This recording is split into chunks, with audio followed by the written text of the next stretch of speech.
Hey there, I'm Adam Jen, the critic, here to critique easily the worst episode of Amazon's Fallout Season 2. This episode was an embarrassment, it was incoherent, it destroyed the lore, it made no sense, but people are going to praise it to the high heavens, but not on this channel. Let's get on to this absolute disgrace of an episode. We focus on Lucy. She's in Caesar's camp. What has happened is that she's just basically seeing how horrible the Legion is treating everybody. We see this dude who looks like Linnaeus. He practically sees the slave girl and he absolutely just slits her throat right in front of Lucy. Then the guy takes off his helmet. He looks like an absolute dork. He looks like an absolute office worker. This is supposed to be Linnaeus, one of the most badass, awesome Fallout characters of all time, but he looks like a regular dude. I'm gonna get more into the lore about this. Oh, and before someone says, he's technically not Linnaeus, I don't care. He's wearing the armor. He's wearing his aesthetics. He is practically carrying the legacy of Linnaeus, one of the most badass, awesome characters in Fallout. But yet, what does Amazon Fallout do? Of course, they see something cool. They see something amazing. They see something that people love. Oh, they see he's a man. Oh, guess what? We're gonna make him look like an effeminate loser. We're gonna make him look lame. We're gonna make him sound lame. We're gonna make him practically not have any presence whatsoever. That's what Fallout does. That's what modern media does, destroying everything you love. We then go and see Caesar. Well, actually not Caesar, because some Mexican looking dude is there, but we see Caesar nevertheless. Now, Lucy goes on ahead and they talk to Caesar's like, what's going on, yada yada yada. Then she goes on ahead, hears him saying, oh, Kaiser. And then she practically makes an unfunny joke, as Fallout Amazon does. It says, oh, Kaiser, that is German, word pronounced. You're supposed to be Roman, that doesn't make much sense. However, this, of course, would be okay if this was executed properly, but this wasn't executed properly. It was just Fallout Amazon making fun of the Legion, which they will constantly do throughout this entire episode. The reason Caesar is called Kaiser was because Fallout New Vegas had a very smart way of using dialect to show who was allies with Kaiser and who was enemies with Caesar. Kaiser is shown as a dialect way for the people in his camp to show that they support him, that they support Caesar's Legion. The people who called Kaiser Caesar practically are his enemies or indifferent to him. So that's more brilliant writing from New Vegas that got absolutely crapped over by Amazon Fallout. What makes this scene worse is two things. One, that the whole dialect issue was never brought to Lucy, not even one time. And the second thing is that Lucy says this in front of Caesar and in front of Caesar's Legion. Here's what should have really happened. Lucy said all that stuff, Caesar gets pissed, order his men to kill her, they kill Lucy, the unfunny stupid idiot is dead, and maybe we can actually have something to enjoy in Fallout. The Prima Noctis is mentioned to Lucy, this thing that never existed with Ceasars Legion, but the show added it in for some reason. This is mentioned to Lucy, and I kid you not, do you miss Wincest? If you did, well, congratulations, the incest jokes are back, but I guarantee that 99% of regular people would not like this, but yet it's back. Now, this scene could have made sense. Lucy could have done this in a way that, oh, I had relationships with my cousin. That's disgusting. Incest. Oh no, you wouldn't want to have it with me. But no, the Amazon Fallout writers are self-righteous hypocrites. They didn't do that. They tried to make this holy righteous, I am better than you because, oh, I had relationships with my cousin. Oh, I'm not a virgin. Well, you guys should be ashamed of yourself. This isn't how blah, blah, blah, blah, blah. She tries to lecture them and try to pretend that having incest and not being a virgin is better. Mainly the issue is the incest part. This is the self-righteous hypocrite stuff that really makes me think that the Fallout Amazon writers are sickos who actually want to have relationships with their family. This unfunny MCU skit ripoff just led to her being taken away. She's going to practically get hanged on by the cross. However, while she's talking to the Linnaeus guy, Linnaeus reveals that, oh, we have beef with the NCR, the Brotherhood, and the Great Khans. This is an issue with the lore, but I'll get into that a little bit later. Then Lucy goes on ahead and it's like, oh, well, that seems kind of bad. Then Linnaeus says, oh, well, we have a civil war going on. There are two Caesars, both of them are beefing to see who can become the real Caesar.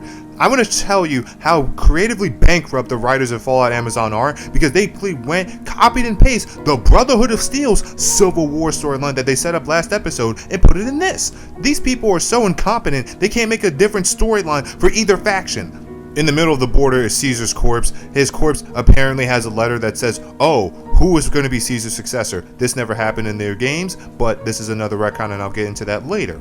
Now, Lucy, like a complete idiot, thinks, oh, you know what I can do? I can help you guys. You know, I can go on ahead and give you some therapy, some family counseling. That's sort of going to help. It's going to help.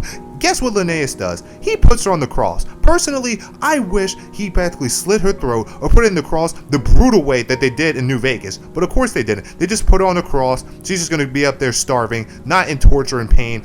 Alright, it's time for retcon time. Linnaeus, the monster of the East, the greatest weapon of Caesar's Legion, the terror of the NCR, the man who conquered 48 tribes. The dude's a giant, he's fit, he's muscular. You wonder how he could be so tall? It doesn't matter why, he's Linnaeus. Linnaeus also wears a mask which hides his face, which adds to the lore of his character. People wonder, what does he look like under the mask, while many believe that he has brutal scars. To protect his character of him being unbeatable, Linnaeus wears a bunch of armor. He wears the mask to hide the scars potentially on his face so that he appears strong, the mightiest weapon of Caesar. He is so defensive and protective about this, Caesar's men don't know what he looks like. Joshua Graham, a high-ranking member in Caesar's Legion, a former member, has no idea what he looks like. Even the slaves that Linnaeus has in his tent, to where he goes on ahead and grapes them, he bashes their eyes in so they can't see his face. He's that concerned about protecting himself. Too bad Amazon can't go on ahead and protect his character. Okay, so the Ghoul is back, and he's recovering from his injuries from the Rat Scorpion Queen. He recovers, he goes on ahead and magically, conveniently, I kid you not, finds Lucy in Caesar's Legion. He goes on ahead and says, oh wow, there's so many people here. And we see the other side of the Legion. The other side has an Asian Caesar. I kid you not. There's a Mexican Caesar and there's an Asian Caesar. Do I need to go into the modern media politics of why they're trying to replace Caesar, a white man, with a Latino and an Asian person? Anyway, the Ghoul goes on ahead and says there's too many people, and he decides to go find the NCR. Now, he goes to the NCR camp. There is practically nobody there. He only goes and finds Victor there, and Victor goes on ahead, somehow knows the Ghoul. He knows everything about him, blah, blah, blah, blah, blah. And the Victor's like, oh, well, there's an NCR camp or area a little bit further from down here. So the Ghoul goes on ahead, spawns and finds the camp again, only to find the two NCR Rangers. One of them, I kid you not, is a black woman, an old black woman who practically is the leader of the two. Not surprising, you should already know why. The Ghoul goes ahead, sees both of them, thinks that they're completely pathetic and useless jobbers. He decides to walk away. The black woman decides, oh, wait a minute, we can help you. The NCR is going to come. This lady has zero barter skills because she decides, listen, you can help us and we'll give you some of this Ghoul serum. However, she doesn't go ahead and makes this a choice. She just gives it out to him. The Ghoul looks at the woman, thinks she's an absolute idiot who doesn't know how to barter / trade, takes the Ghoul serum and says, oh, well, there's a reason why people die here. If they die, it's because they deserve it. He absolutely is correct. Everyone in this show is an absolute idiot and should deserve to die. Also, one final point, I don't know when the Ghoul lost all of his Ghoul serum because in season 1 he found it in the black market, but I guess that's just all gone. Plot, I guess. The show didn't really mention it, but whatever. Who cares? It's fallen on Amazon.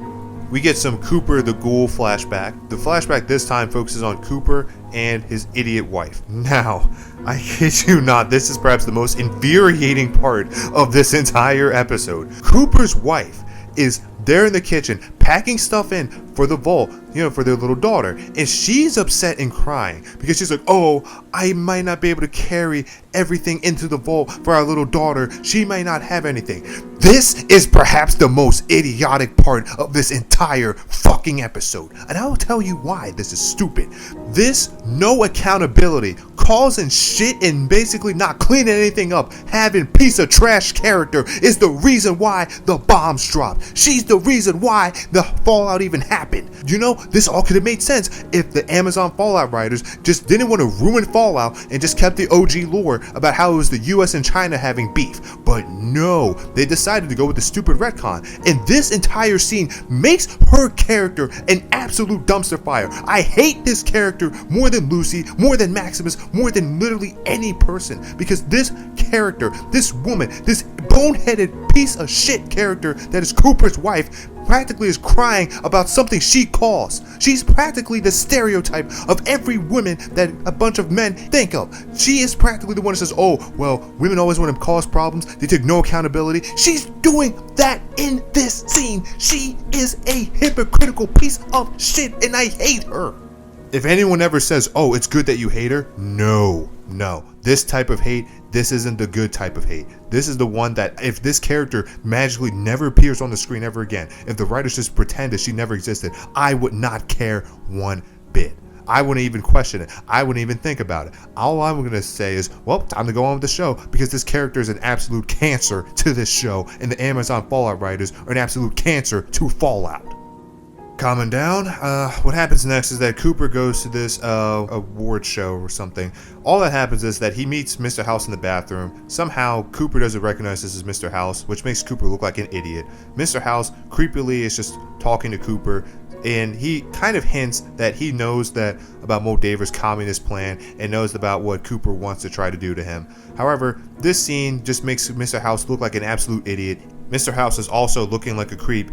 When he's saying all this stuff to Cooper, he is right on top of him. I'm telling you, like, this guy's in the stall taking a piss, and Mr. House is just right behind him, ready to ram it into him. This is absolutely creepy and weird, and Mr. House is now lame. The only other thing that happens at this award show is that Cooper's friend, the one who invited him, gave this speech, and he goes on ahead and says, oh, well, we may have done some bad stuff, but we did it for the people we love, and as long as we remember that, that's all that matters. This goes back to the Legion part, the main story. The Ghoul magically spawns into Ceasars Legion's camp. What a shocker. The Ghoul offers Caesar a deal. He will reveal the location of the NCR if Caesar releases Lucy. This of course happens, and before everything is set in stone, the Ghoul remembers something. He remembers about what his friend said and blah blah blah blah blah. He looks at Lucy kind of like a daughter figure. Yeah, they're ripping off The Last of Us, one of the most overrated stories of all time. The Ghoul sees a barrel for some odd reason, which is in the middle of Ceasars Legion's camp. He basically sets it off. They walk off and the bomb goes off. This bomb practically sets off a civil war between both sides because, you know, the other side of Ceasars Legion are complete idiots and don't think, hey, we just let a guy come in who is known to being an absolute traitor, an absolute bastard, but yet he absolutely just goes in, leaves, and then magically an explosion happens. Don't think about it. Okay, so here's part 2 of the retcons. Let's go for Ceasars Legion. The first one that makes absolutely no sense is the whole successor thing. Caesar didn't really have a successor in New Vegas. Well, that's kind of a lie. The only successor that he had would be the courier. However, this would be after the courier went through all these rigorous trials to prove that he was worthy of Caesar. Caesar's Legion lives and dies off of Caesar. It's in his name, Caesar's Legion. He's practically the dictator, the lord, almost like the god of that entire faction. Now, if Caesar's gone, the faction is going to be doomed because everyone doesn't know what to do because Caesar is the all-important person. So having Caesar have a note saying, oh, who's going to be successor makes absolutely no sense. The second retcon that makes no sense is that Caesar's Legion is having beef with the NCR, the Brotherhood of Steel, and the Great Khans. I know some people could say, oh, the NCR one makes sense due to the war. However, I will say this. What ending in New Vegas is actually canon? Do the writers even know, or are they going to reveal it in episode 8 like they did the last season where they absolutely destroyed the lore and they're going to destroy the lore of New Vegas? I don't know. But one of the parts that doesn't make much sense is that if Caesar's Legion won, which it seems to be somewhat the case because the NCR is absolutely destroyed, then they really shouldn't be considered that much of an enemy or of a threat since the NCR is so middle and pathetic. The Brotherhood of Steel are now completely retconned to being this armada, but in New Vegas, they practically were a bunch of just people hiding in a vault, or I don't think it was a vault, it was actually a bunker somewhere. And if Caesar's Legion won, I believe he exterminates the Brotherhood of Steel, or he just lures them in to get their technology and then murders them. I can't really fully say, I don't remember that part of the ending. Then there's one of the Great Khans, which in the OG Fallout New Vegas story, the Great Khans were aligned with Caesar's Legion due to what happened to them in the Great Khans in, I believe, Palm Springs. Now, if they're having beef with the Great Khans, this means either one of two things. Either one, the courier convinced the Great Khans to fight against Caesar's Legion after the Great Khans discovered that Caesar's Legion doesn't allow women to fight because they believe that women are inferior and that they should basically be focused on spreading their legs so they can give birth to kids instead of actually fighting, which in the context of New Vegas and the world of Fallout makes sense. The other reason is that they planned on enslaving a bunch of the Great Khans anywhere and making them into one tribe like Caesar always does. The other option could be that the Great Khans and Caesar absolutely won, and Caesar tried to enslave them and make them to one tribe, and the Great Khans are fighting back. However, this isn't explained at all in the show, and I doubt they ever will, because that would be too complicated for Fallout Amazon writers. Okay, so that's it for Ceasars Legion. And speaking of assassinations, let's talk about the Brotherhood of Steel's character getting absolutely assassinated.